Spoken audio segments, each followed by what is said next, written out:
Like हो गया। मेरे प्यारे बच्चों, आप सभी को नमस्कार। क्या हाल है आपके?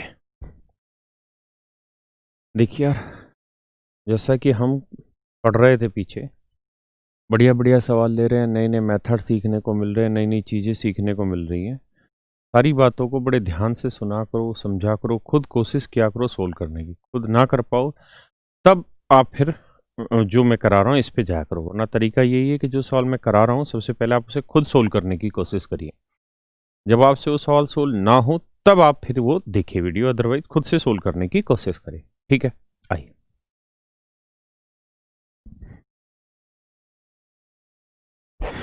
कह रहा जी पहले आप पढ़ लो, तब तक मैं इसमें राम कहानी तैयार कर लेता हूँ।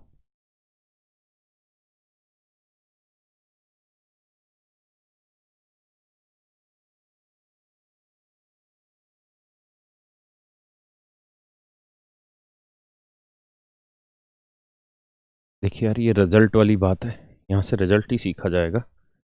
अब जरा समझ लीजिए।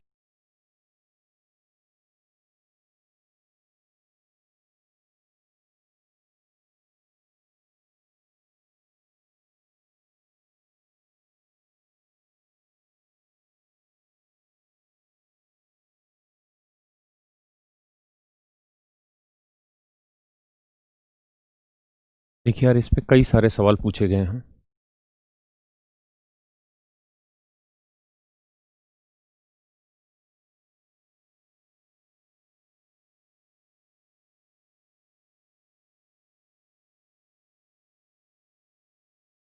कह रहा जी ये कोई वर्ग है।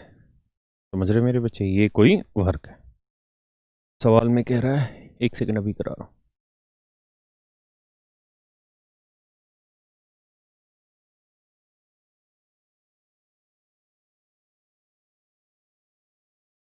कह रहा है जी ये कोई वर्ग है मेरे बच्चों, और इसकी हर एक साइड की जो लेंथ है वो कितनी दे रखी है?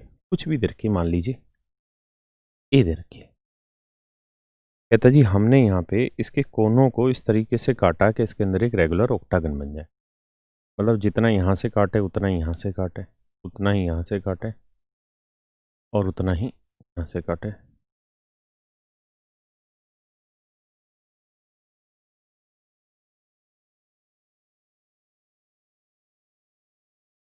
इस तरह से हमने एक ऑक्टागन बनाई, यानी इसके कोनों को काट काट के हमने इस तरीके से एक ऑक्टागन बनाई।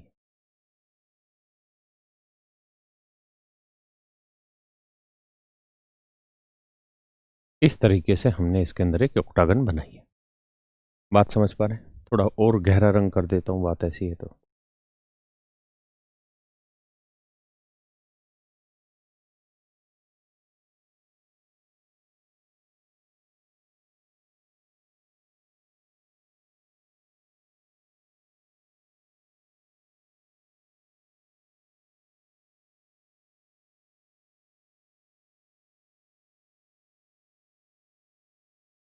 आया ना?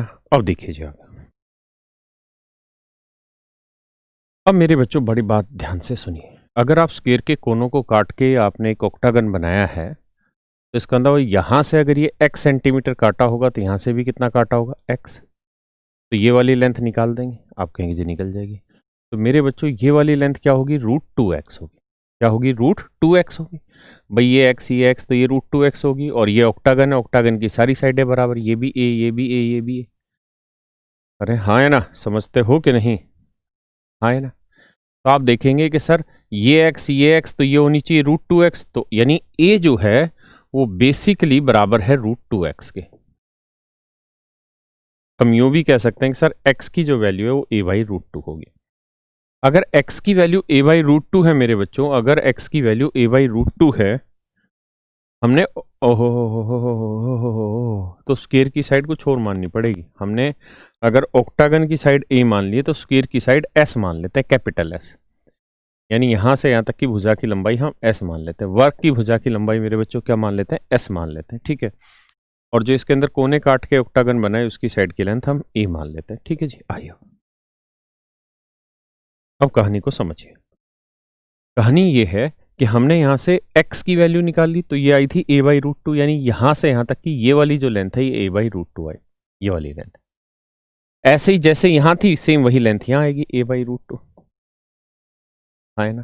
तो मेरे बच्चों हमारे पास ये लेंथ आ गई, ये लेंथ आ गई, ये लेंथ आ गई, और ये लेंथ कितनी है बाबू, a। ये लेंथ कितनी मेरे बच्चे, a। ये लेंथ कितनी है, a, है ना।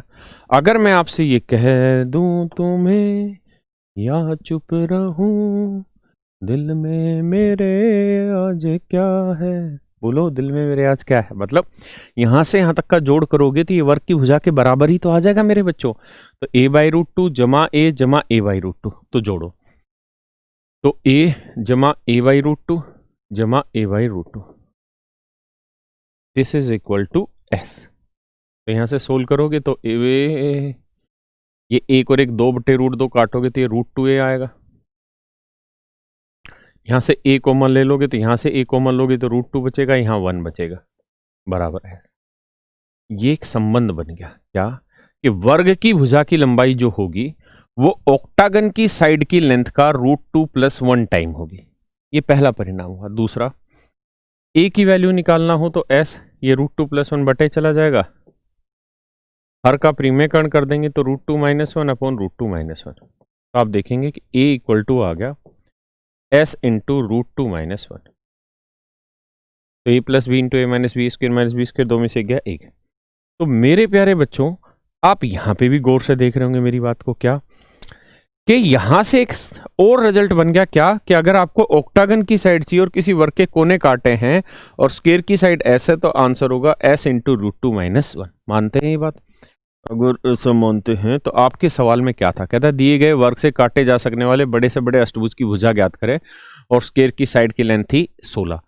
तो ऑक्टागन की साइड की लेंथ होगी स्क्वायर रूट 16 स्क्वायर की साइड इंटू √2 + √2 - 1।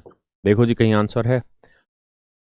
तो देखो ये रहा आंसर, क्योंकि यहां से अगर आप 16 कॉमन ले लेंगे तो √2 - 1 बचेगा। तो सी आपका ऑप्शन हो, सी मेरे बच्चों आपका ऑप्शन हो गया। ऑप्शन हो गया, ऑप्शन हो गया, बोलो भैया ऑप्शन हो गया, ऑप्शन हो गया। बड़े जी आइए आगे, बहुत प्यारे। अब इसी में कुछ और भी रिजल्ट है, वो भी समझ लीजिए। ये तो था वर्ग की भुजा के साथ, कई बार क्या है ऑक्टागन का एरिया भी निकालना पड़ जाता है।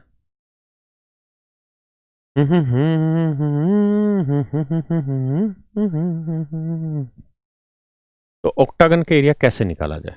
देखिए यार, दो तरीके। आप एक काम तो ये कर सकते हैं कि अगर मैं इसको इससे मिला दूं, इसको इससे मिला दूं, सही बनाओगे तो सही दिखेगी भी तुम्हें, इसको इससे मिला दूं और इसको इससे मिला दूं, तो मुझे नहीं लगता किसी भाई को आपत्ति होगी, यहाँ पे नहीं होगी आपत्ति। अगर भैया ये साइड ए है तो ये साइड भी ए होगी, ए है तो ये भी ए होगी, ए होगी, ए होगी। दूसरी बात, ये यहां से यहां तक की लेंथ a/√2 है तो ये लेंथ भी a/√2 होगी, और ये वाली लेंथ x थी, इसकी मतलब भी a/√2 था, तो ये वाली लेंथ भी a/√2 होगी। हाँ है ना, मानते? बोलो पक्का? तो अब मुझे अगर ऑक्टागन का एरिया निकालना हो तो कैसे निकाला जाए?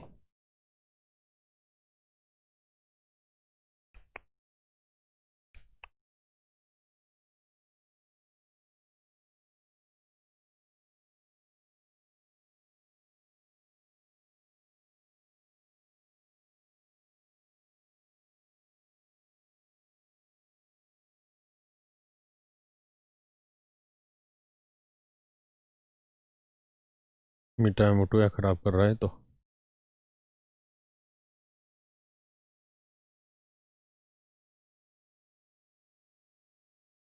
ऐसे जब ये बचेगा तो इसका एरिया अब आपको निकालना होगा। कैसे निकाला जाए? तो मेरे बच्चों ये एक वर्ग बन रहा है, इस वर्ग का एरिया आप निकाल देंगे, कहेंगे जी निकल जाएगा सर, कैसे? a²। अब अगली बात है, मैं आपको कहूं ये वाला एरिया बताइए, इस वाली ट्रायंगल का, इस वाली रेक्टेंगल का एरिया बताइए। तो ये लेंथ हुआ, ये ब्रेड्थ हुआ, तो रेक्टेंगल का एरिया होता है length into breadth, length into breadth. तो a इंटू a/√2। अब जितना एरिया इस वाली रेक्टेंगल का होगा उतना ही इसका होगा, उतना ही इसका होगा, उतना ही इसका होगा, तो इंटू कर देंगे जी 4, है ना। अब मेरे बच्चों इस वाली ट्रायंगल का एरिया निकाल दो। कैसे निकालोगे भाई? राइट एंगल है, बेस हो गया a/√2, हाइट भी हो गई a/√2, तो इस ट्रायंगल का एरिया कैसे आएगा? हाफ, बेस हो गया a/√2 और हाइट भी होगी a/√2। अब जितना एरिया इसका होगा उतना ही इसका होगा, उतना ही इसका होगा, उतना ही इसका, इनटू कर देंगे 4। ये मेरा आंसर। तो बाबू मेरे ये a², इसको इससे काटोगे 2√2 आएगा, तो 2√2a²। अगर तुम्हारा दिमाग कैलकुलेशन में नहीं चल पा रहा कैसे हो रहा है, तो आप ऐसे देखो, 4 को लिख लो 2 × 2। अब √2 को 2 से काटते तो √2 ही तो बचता, और यहाँ करेंगे तो 2 दूनी 4 a²। a² जोड़ोगे तो 2a² प्लस 2√2a। पूरे में से 2a² कॉमन ले लोगे, आंसर आएगा 1 + √। ये होगा मेरे बच्चों किसी भी ऑक्टागन का एरिया, किसी भी ऑक्टागन का एरिया जिसकी साइड की लेंथ आपको दे रखी हो, जिसमें साइड की लेंथ मेरे बच्चों आपको दे रखी हो, भुजा की लंबाई दे रखी हो, तो सीधा सूत्र लगा देंगे 2 × भुजा का लंबाई का वर्ग गुना √2 + 1। ये भी एक रिजल्ट बनता है जिसको आप हमेशा ध्यान रखेंगे, हाँ है ना। अब अगले पे आते हैं, करिए जी।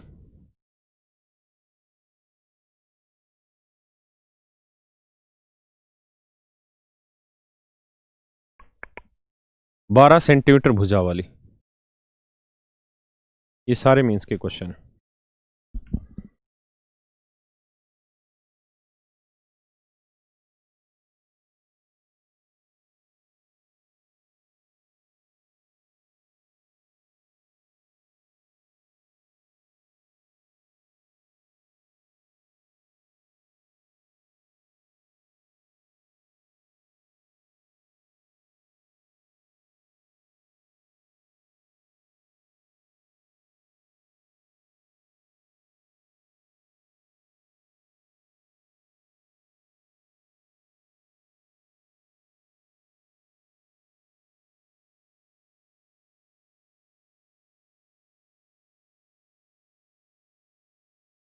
आइए जी,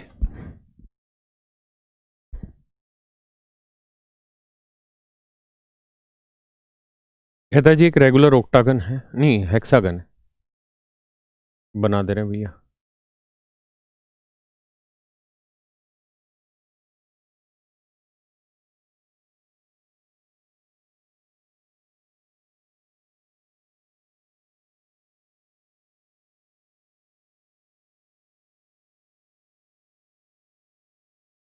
हाँ है ना, इसका नाम रख लो जी।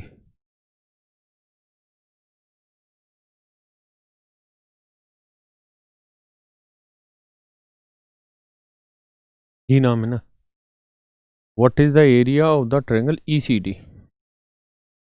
तरीके कह रहा जी इस वाली ट्रायंगल का एरिया बताइए। ये तो डिस्कस कर चुके हैं हम, अनेक बार डिस्कस कर चुके हैं। क्या मैंने बताया था कि भाई सेंटर से जब भी आप इसको मिलाओगे,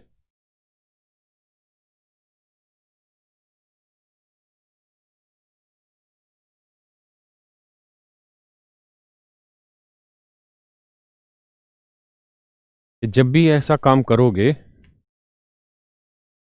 तो इस बात को ध्यान रखिएगा क्या, कि पूरी रोम्बस का एरिया निकाल लीजिए जो भी है ना, पूरी रोम्बस का एरिया निकाल दीजिए जो भी है। इसको और तरीके से समझा देता हूं। वैसे मैं कल इसे समझा चुका था। क्या बात यह है दोस्तों, जब भी आप इस तरह से सारी लाइनें मिला देंगे ना,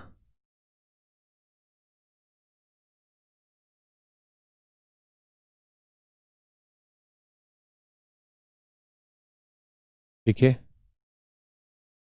इस तरीके से जब आप लाइनें मिला देंगे तो सबके एरियाज आपस में बराबर आने हैं। कुछ साइडें हटा के समझानी पड़ेंगी। देखो यार,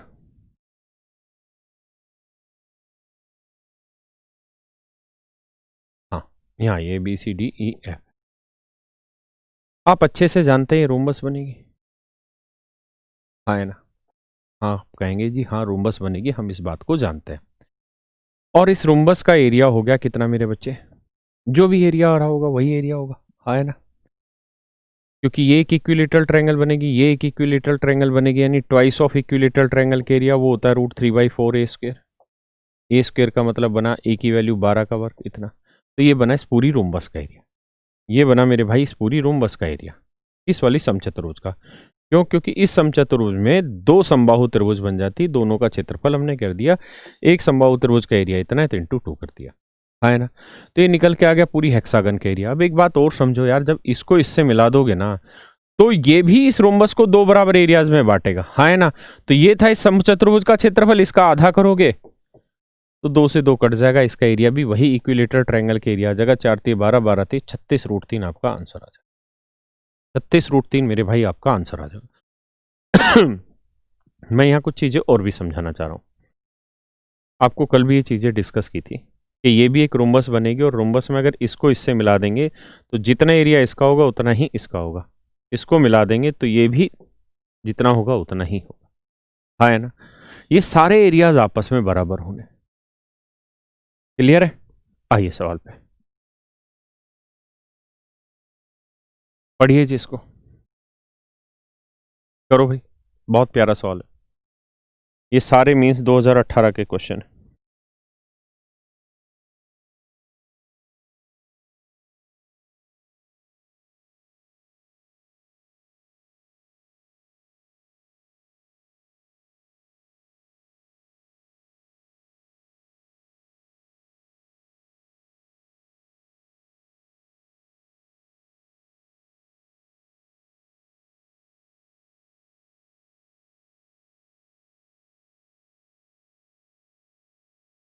भाई यहां से रिजल्ट है, सीख लो पहले फिर चर्चा करेंगे। चर्चा ये है मित्र कि अगर मान लीजिए ये कोई वर्ग है, मान लीजिए ये कोई वर्ग है,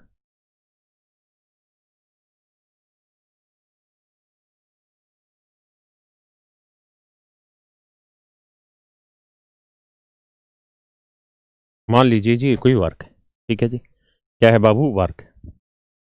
अब मैं आपसे कह रहा हूं कि मान लो यार इसकी साइड की लेंथ कुछ भी रखे, लेट से 10 सेंटीमीटर इसकी साइड की लेंथ, मैं कहूँ यार इसका मिड पॉइंट मिलाओ, तो ये लेंथ कितनी आएगी? 5।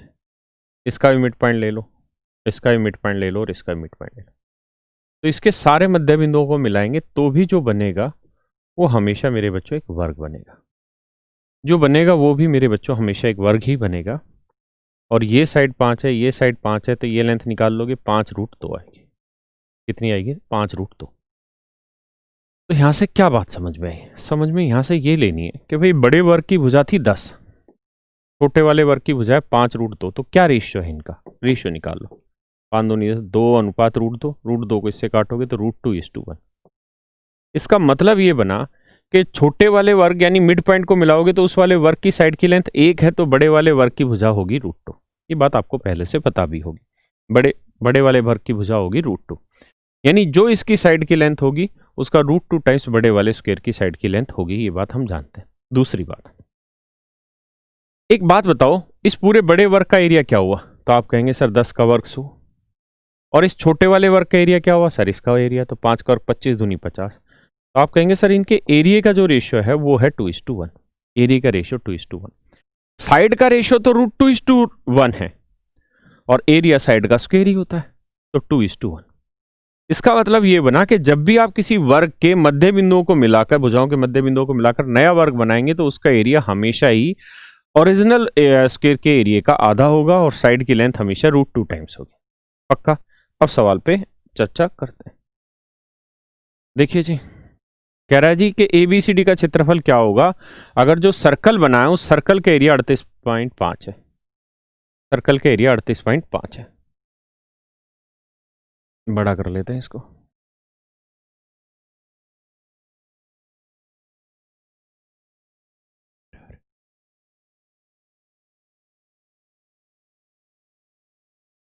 ये है 38.5 सर्कल के लिए। कौन है? कौन है मेरे बच्चों? इस सर्कल की रेडियस मान लो r है, तो अगर सर्कल की रेडियस r है तो एरिया होगा πr², पाई यानी 22/7, r² बराबर 38.5, पॉइंट हटाएंगे बटे 10 आ जाएगा। कट रही है 5 3 8 11 से कट जाए, 11 दूनी 22, 11 3 33, 11 5 55। 5 7 35, 5 दूनी 10। तो आप देखेंगे आर स्क्वायर की वैल्यू आई है 49/4। यहाँ से निकल के आया कि आर की वैल्यू आई 7/2। इसके ऊपर भी मुझे कुछ ज्ञान देना भी बताता हूँ। तो रेडियस की वैल्यू 7/2 है मेरे बच्चे। तो रेडियस 7 की आधी है, तो ये पूरी डायमीटर क्या होगा? तो आप कहेंगे सर पूरा डायमीटर तो 7 हो जाएगा, क्योंकि रेडियस 7/2 तो डायमीटर 7। यानी इस वाले वर्ग की जो भुजा आ गई वो आ गई 7। अगर इस वाले वर्ग की भुजा 7 है, अगर इस वाले वर्ग की भुजा 7 है मेरे बच्चे, तो आप जानते हैं कि एरिया हमेशा आधा होता है। तो इस वाले वर्ग का एरिया का क्या होगा? 49। 7 का वर्ग 49। तो इस वाले वर्ग का एरिया क्या होगा? भाई इस बड़े वाले वर्ग का आधा ही तो इस वाले का एरिया है। तो अगर मैं इस वाले का डबल कर दूं तो इसका एरिया आ जाएगा, डबल कर दूं तो इसका एरिया आएगा। तो आपको 49 दूनी 98 आएगा। और अगर इस वाले का 98 है बाबू, इस वाले का 98 है, इस वाले का 98 है, तो पूरे का बड़े वाले का क्या होगा? डबल। तो 98 दूनी कर दो, 2 8 16, 2 9 18 और 1 19। उत्तर आ जाएगा जी 196। बी आपका ऑप्शन आ जाएगा, बी आपका ऑप्शन आ जाएगा। समझ पा रहे हैं कि नहीं? हाँ है ना। अब मुझे सर्कल पे भी एक दो ज्ञान देना है, उसको सीख लो।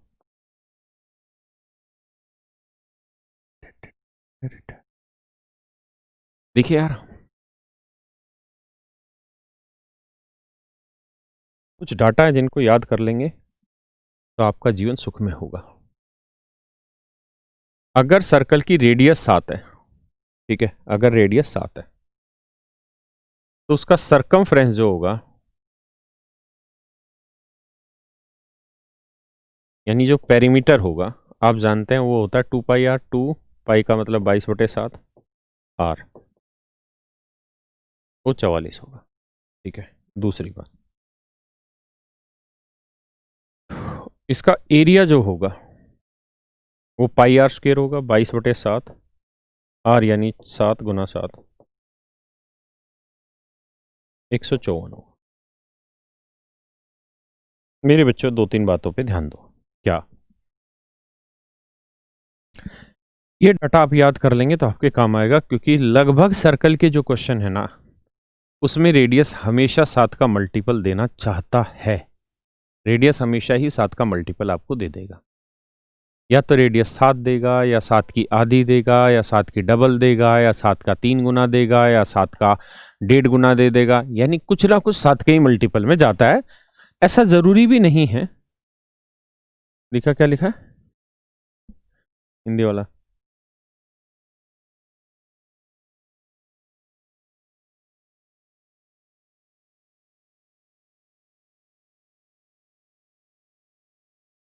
हम्म। देखिए यार, तो आपको ध्यान यहां पर यह रखना है कि रेडियस अगर 7 है तो सरकमफ्रेंस 44 होगी, एरिया इतना होगा।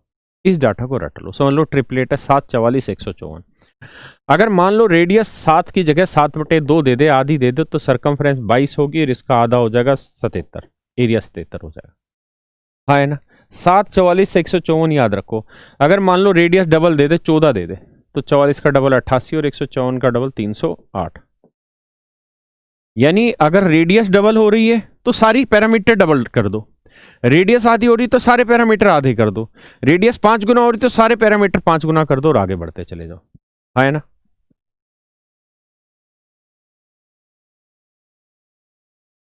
आइए जी आगे पढ़िए।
देखिए जी,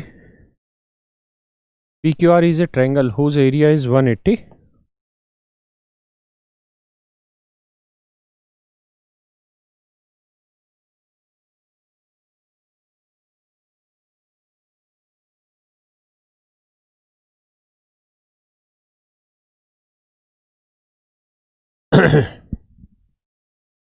कहता है PQR is a triangle whose area is 180 centimetre square. PQR एक त्रिभुज है जिसका क्षेत्रफल 180 वर्ग सेंटीमीटर है. ये मान लो बेटा कोई ट्रायंगल है PQR.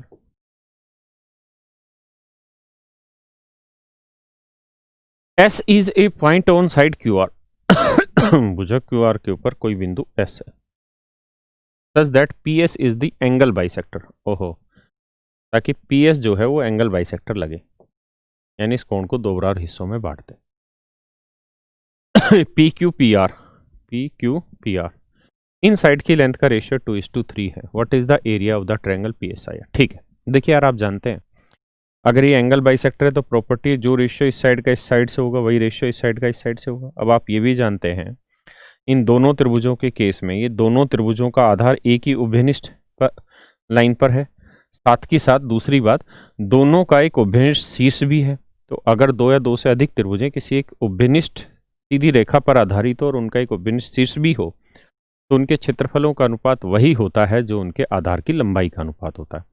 तो आधार की लंबाई का अनुपात 2:3 है, तो इनके एरिया का रेशियो भी 2:3 होगा. तो 180 था टोटल एरिया, 180 को 2-3 में बांटोगे तो पूछा है PSR, तो 3 वाली के एरिया क्या होगा? 3 2 5, 5 36 दिए 108, एरिया 108 वर्ग सेंटीमीटर है ना. कितना आ जाएगा बेटा? 108. बहुत प्यारा सवाल है, करिए.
ये लड़का ज़्यादा वो कर रहा है.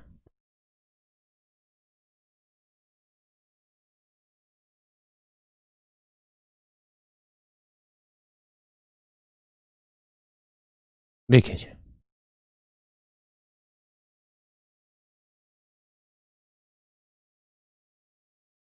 भाई ये बड़ा सवाल है.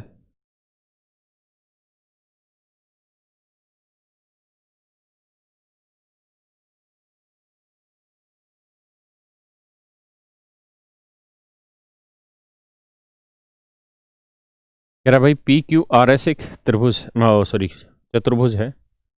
PQRS एक चतुर्भुज. तर तर तर तर PQRS.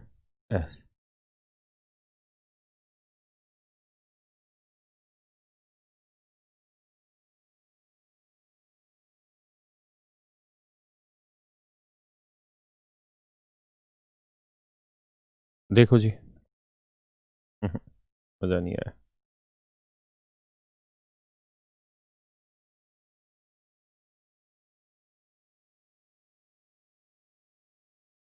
हाँ ये ठीक है.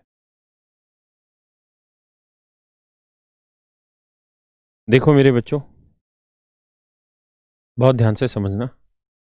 PQRS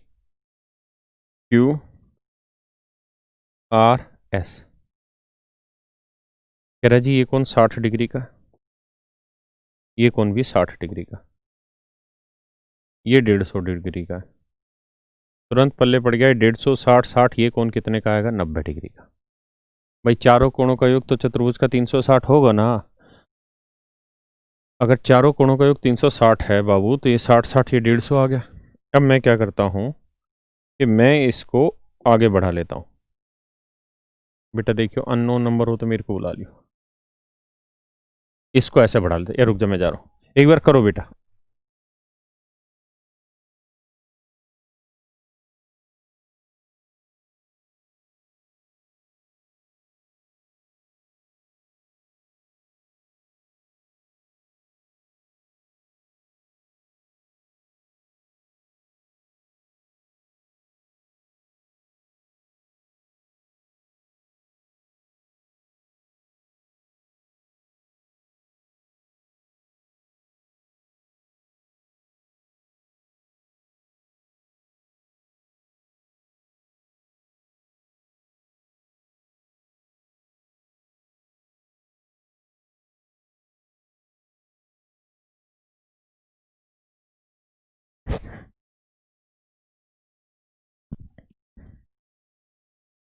आओ बच्चे, सॉरी फिगर थोड़ा टेढ़ा मेढ़ा है, पर आप कोशिश करना समझने की। अब देखो यार, ये 90 है तो इसका मतलब ये कौन भी 90 का होगा।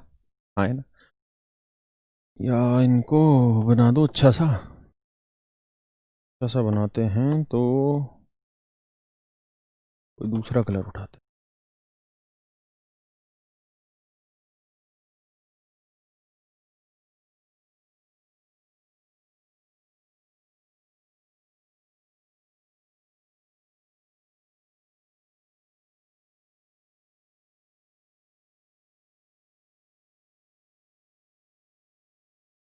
चलो ये तो बढ़िया मिल गए। अब आ जाओ। ठीक है, तो आप जानते हैं ये 150, ये 60, ये भी 60 था, तो ये एंगल आएगा 90। चतुर्भुज के चारों कोणों का योग 360 होता है बाबू, आया ना। ये कोण अगर 90 है तो ये स्ट्रेट लाइन है, तो ये एंगल भी 90 होगा। ये 150 है, ये 180 होना है, तो ये कोण कितना होगा 30 डिग्री। और 30 डिग्री रेशियो बनाता है क्या, सामने वाली साइड 1, तो ये वाली साइड कितनी, √3। जबकि कह रहा है कि पी एस की जो वैल्यू है वो 9 है, तो √3 यूनिट रिप्रेजेंट कर रहा है 9 को। तो 1 यूनिट की वैल्यू आ गई 9/√3।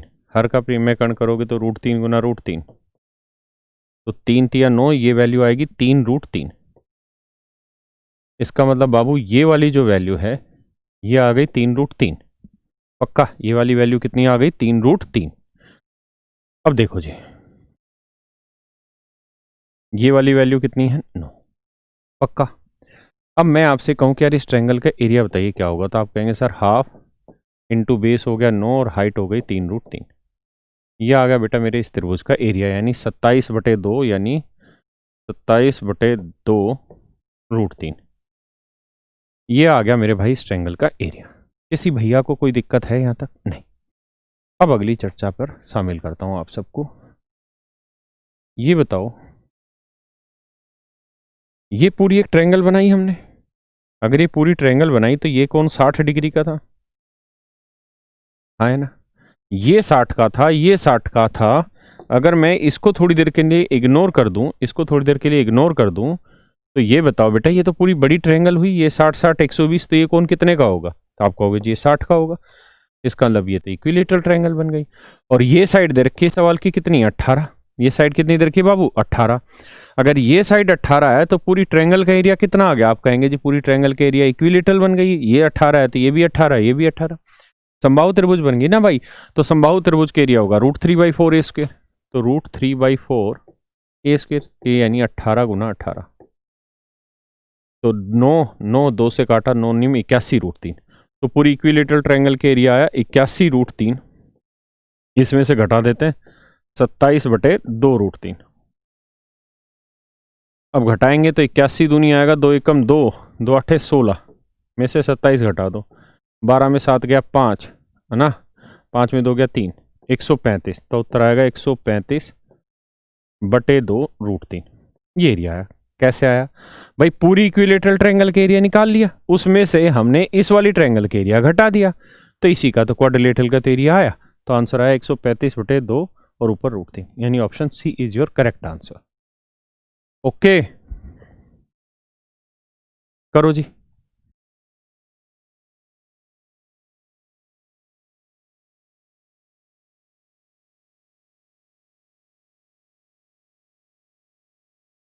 देखिए जी, ये वाहियाती टाइप का क्वेश्चन है, इसमें कुछ सोचना ही नहीं है आपको।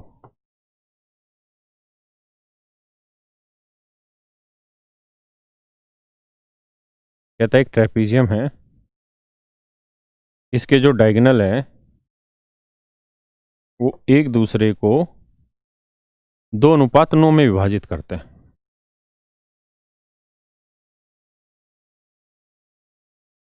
दो अनुपात नौ में मतलब ये वाला डायगोनल 2 है तो ये 9 होगा। गौर से देखोगे तो आपको पता है ट्रेपीजियम में दोनों साइड आपस में पैरेलल होती हैं। अगर ये दोनों पैरेलल हैं तो दो पैरेलल लाइन के बीच में जो भी ट्रायंगल बनते हैं सिमिलर होते हैं। कैसे सिमिलर होते हैं आप जानते हैं। और अगर सिमिलर है और इनकी साइडों का रेशियो 2:9 है तो इन साइडों का रेशियो भी 2:9 होगा। हाँ है ना। कह रहा है कि बड़ी भुजा की लंबाई 45 है तो 9 यूनिट है 45, तो 1 यूनिट 5 तो 2 यूनिट 10। अरे हाँ है ना। आंसर आ गया 10 centimetre. Option A is your correct answer. आइए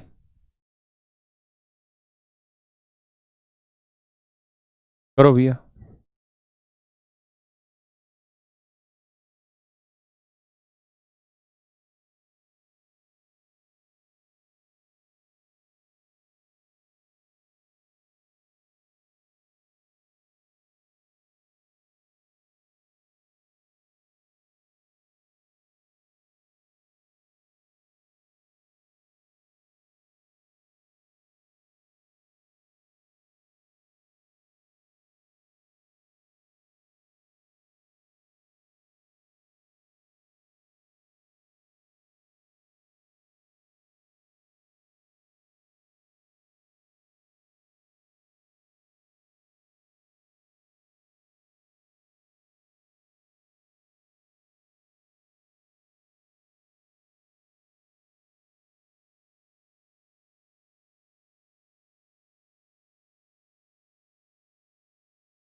देखिए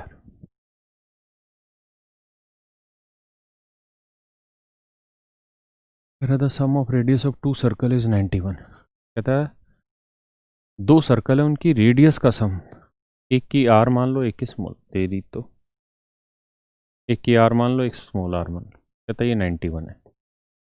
और कहता है जी उनके एरिया का डिफरेंस, तो एरिया का डिफरेंस पाई आर स्क्र, उसका pi r square, pi common ले लोगे तो आएगा pi r square minus r square. कहता है जी ये वैल्यू है 2002। फार्मूला लगाओगे पाई की value 22/7, r minus r, a minus b into a plus b, और आर प्लस आर, इसकी वैल्यू 91।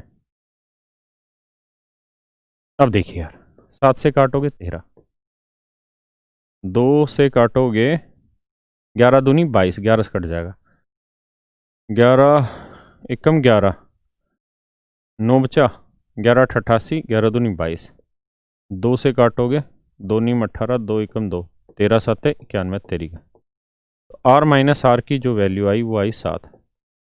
अब बेटा आर प्लस आर 91 दे रखा है, लिखने की नहीं है ये तो समझने की है। और आर माइनस आर जो है वो दे रखा है 7। तो कैपिटल आर की वैल्यू क्या होगी, दोनों के जोड़ का आधा, 98 का आधा 49। ये आंसर आ गया।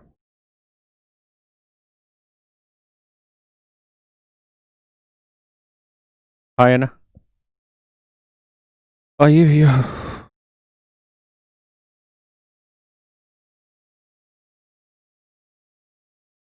आइए जी। करो भैया।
सवाल को समझिए।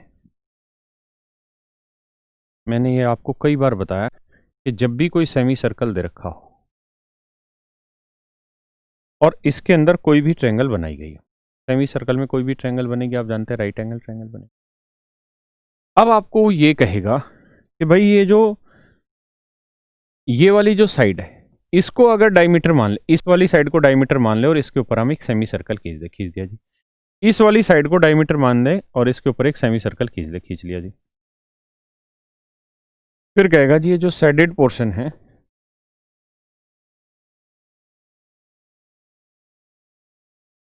इसका एरिया बताइए जी क्या होगा। तो मेरे प्यारे बच्चों, इसका एरिया हमेशा वही होगा जो इस ट्रायंगल का एरिया होगा, जो इस त्रिभुज का एरिया होगा वही इन साइडेड पोर्शन का भी एरिया होना है। ये हमेशा नियम रहेगा। आप निकाल के चेक करना चाहें निकाल के देख लेना, अदरवाइज हमेशा इस बात को याद रखना कि इनका एरिया वही होगा जो इस बेस फिगर ट्रायंगल का है। पक्का? अरे हाँ है ना, मानते हो कि नहीं मानते? बात को मानते हो? इसी तरह एक रिजल्ट और भी अप्लाई करता है कि अगर मान लीजिए कोई सर्कल है, या चलो अगले पेज पे समझाता हूं कि मान लीजिए कोई सर्कल है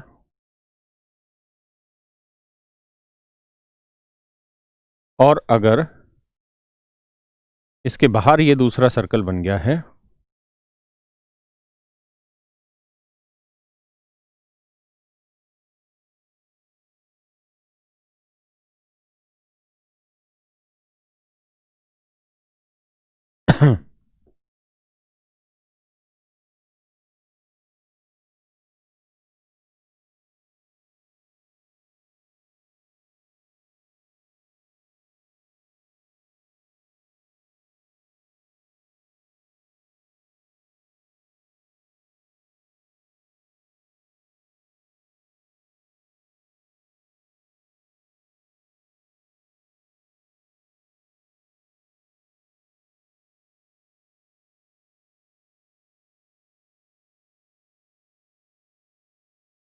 सेट हो गया है।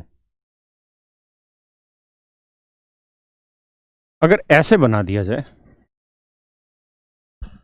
और मान लीजिए सर्कल का एरिया ए स्क्वायर है, यह सर्कल का एरिया ए स्क्वायर है, और आप कहे कि जिसके बाहर एक सर्कम सर्कल बनाया मेरे बच्चों, और इन साइडों को डायमीटर लेते हुए इसके ऊपर एक सेमी सर्कल बनाया, ऐसे एक यहां सेमी सर्कल बनाया, इन साइडों को डायमीटर लेते हुए एक सेमी सर्कल यहां बनाया, यहां भी एक सेमी सर्कल बनाया,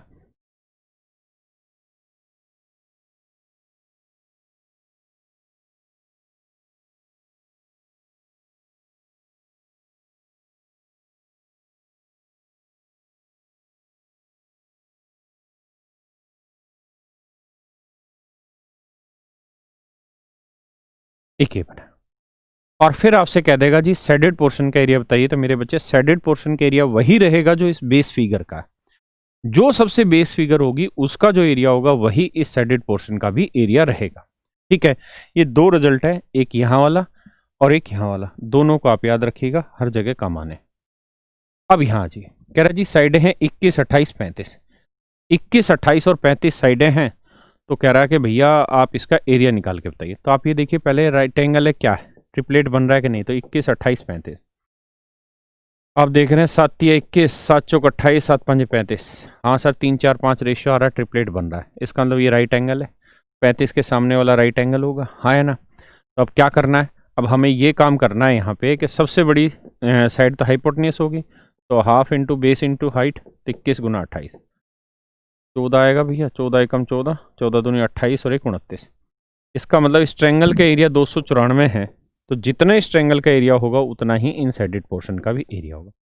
तो शेडेड पोर्शन का एरिया भी मेरे बच्चों 294 होगा।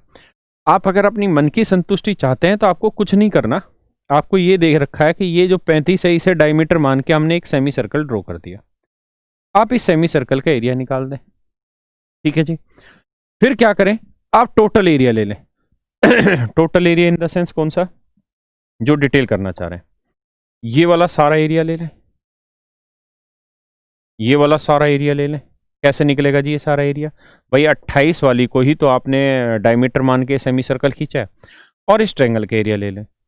अब ये एरिया जमा ये एरिया जमा ये एरिया, इन तीनों एरिया में से आप इस सेमी सर्कल का, ब्लू कलर की जो सेमी सर्कल खींची थी, इसका एरिया आप सब्ट्रैक्ट कर दीजिए, इसका एरिया सब्ट्रैक्ट कर दीजिए। तो अगर आप इसका एरिया सब्ट्रैक्ट कर देंगे इस पूरे एरिया से, तो ये तो खत्म हो जाएगा, है ना। तो बचेगा कौन सा, साइडेड पोर्शन के एरिया। तो डिटेल करना है तो इस तरह से आप चेक कर सकते हैं।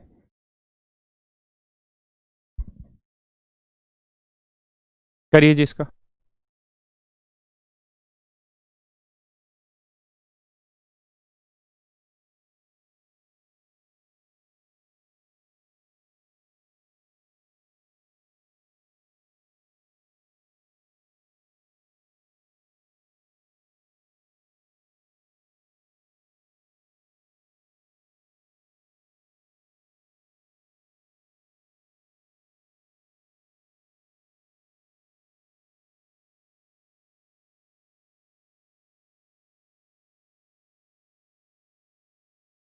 देखिए यार, कह रहा भाई ए बी सी डी एक वर्ग है, ये वर्ग है, तो हर एक एंगल 90-90 है। ए ई बी इक्विलेटरल ट्रायंगल है, तो हर एक एंगल 60-60 डिग्री है। सी एक्स वाई जेड ये एक पेंटागन है, तो पेंटागन है तो 360/5 करोगे तो 72, बाह्य कोण 72, तो इंटरनल 108, तो सारे एंगल 108 डिग्री आएंगे। तो पूछा क्या है कि ई बी जेड का मान ज्ञात करें। ई बी जेड, ये वाला कोण आपसे पूछा है जी, क्या होगा। ये वाला कोण मेरे बच्चों आपसे पूछा है क्या होगा, ये आपका सवाल है। ये वाला कोण आपसे पूछा हुआ है जी, निकालिए भाई। देखिए मेरे बच्चों, बेहद समझदारी वाला सवाल है, इतना मुश्किल क्वेश्चन है नहीं जितना आप सोचे बैठे हैं।